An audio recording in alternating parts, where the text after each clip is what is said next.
Hi guys, this is Nintendo Capri Sun, and welcome back to Zelda: A Link to the Past, part 6 or 7 now. It's gotta be part 7. And we just got out of the first temple in the Dark World, so we're gonna go do some stuff now. Yeah. And, it's, Saturday, today's Friday. Today's Friday, October 17th. 2008. It's funny, I found this piece of newspaper in my car, and I didn't realize that it was with some stuff that I pulled out of the trunk about a week ago. So I was looking at it, and it was like an ad for this place that sells like tools and stuff. I thought, I wonder if I could go buy some of this stuff, and I was checking out like the sale that they had going on. And then I noticed in the upper right corner it said, "Sale ends April 11th, 2005. 2005. I was like, dude, no way. How did this get in here? And then I remembered, oh yeah, it must have come from the trunk when I pulled that stuff out. So that was a little shocking. Not that that has anything to do with this game, I'm just vlogging here until we get to our next destination, which is right about here. This whistle guy. Oh, push the right button now. Yeah, he misses playing the flute, so he gives us a shovel and says, "Can you try to find it?" And we say, well, sure, we'll give it a shot. And of course, being that we've been through this timeline 100 times, we know exactly where it is. So we're gonna head back to the light world. You just gotta make sure that when you warp here, that you don't do it too close to the Whistle Man, because when you get close to the Whistle Man, oh my god.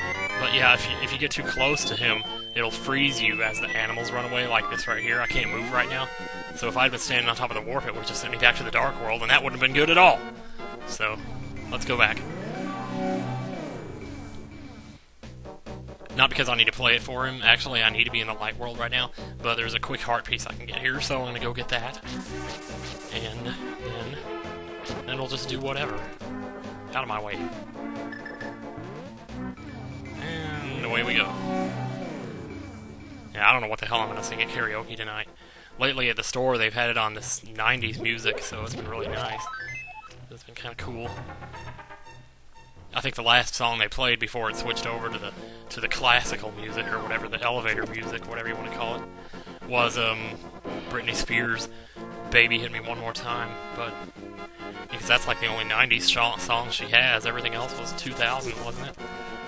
I don't know, who cares, right? But it was weird because it went to the elevator music, and later on somebody commented on it, and this guy that I work with, he's got to be like 50 years old, he says something like, well, it changes at like 5 o'clock. It was better before, but then it changes at like 5 o'clock. It just seemed weird that a guy in his 40s or 50s was saying that Britney Spears was better than elevator music, because you wouldn't expect that. I don't know. So you play the whistle here, and you get the bird. I don't know if... Did I tell you about this yet? My sister and I, we call this bird Calgon, because they used to have these commercials for a soap called Calgon, and it's like a bubble bath kind of soap or something. And in the commercials, they would always show somebody in a stressful situation, and they would say, "Calgon, take me away," and then it would cut to them in a bathtub full of in a bubble bath, and they'd be all luxurious and having a nice time and everything.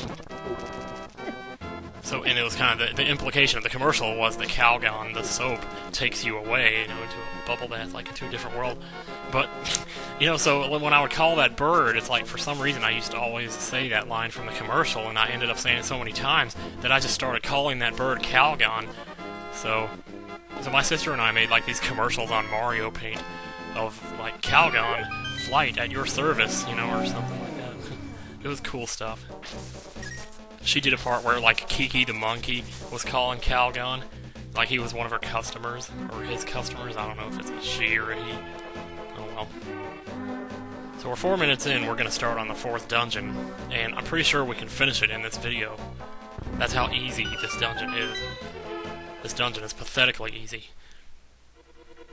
At least in terms of finding your way through. I mean, well, that can be hard too if you don't know your way around, or if you haven't done it in a while, but when you know your way around, it's just a piece of cake. So, here we go. The idea here is to kind of circle clockwise and stay on the bottom until you come to this point, then you just go, "Hey, I'm a bunny. I'm a little bunny, bunny, bunny, pull my ears." Oh, yeah, okay. That's the big key. That's all you need here. Once you get past these first 4 rooms, it's pretty much... I don't want to say self-explanatory, but it's pretty linear. It's just a matter of... Yeah, there's some stuff with some switches later you gotta deal with, but nothing we can't handle. So we'll just dash to the top of this room here, grab the key, well, a heart and a key, dash back down, go through the door, fight the things, and these little red things that are flying around, not the 2 things, but the 1 thing, never mind. I got the magic powder, so if I need a fairy, yeah, I should have probably gotten hit there. I don't know how I walked through that thing. Yeah, the thing that makes this game so easy is you can use the magic powder and just turn those guys into fairies, so it's like impossible to die, because they're in every dungeon, they're all over the place. Crap. I was supposed to flick that switch, I wasn't sure. My instinct was telling me to, I don't know why I didn't trust it, because...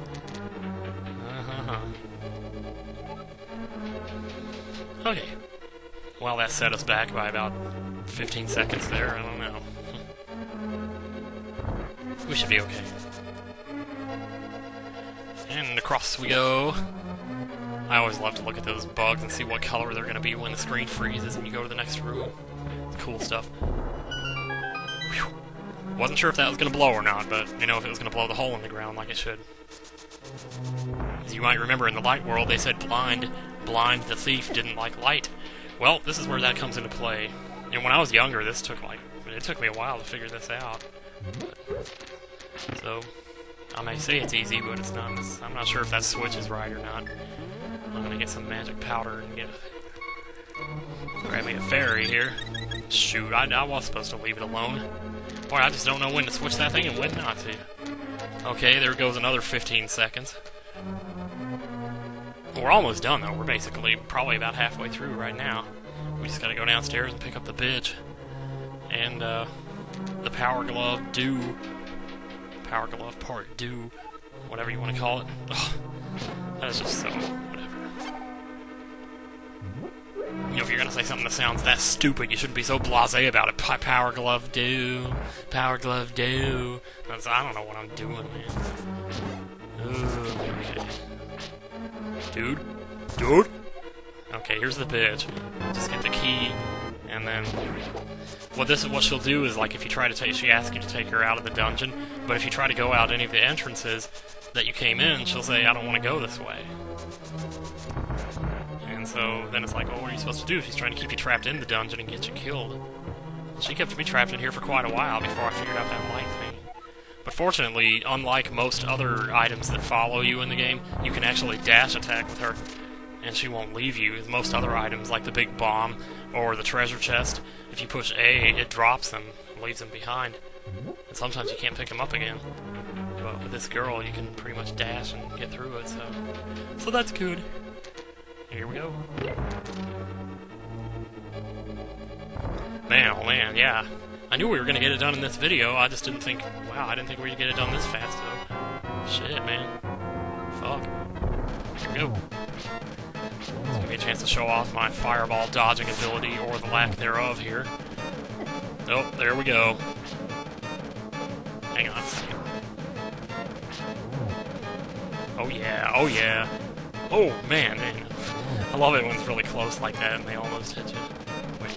Ooh. Man, if he hadn't knocked me back, I would have been screwed there. Oh. Ooh.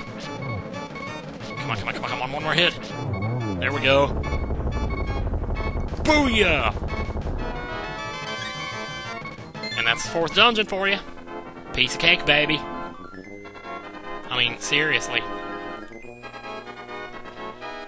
I don't know what I'm doing making a video on a Friday. I should be going to bed right now.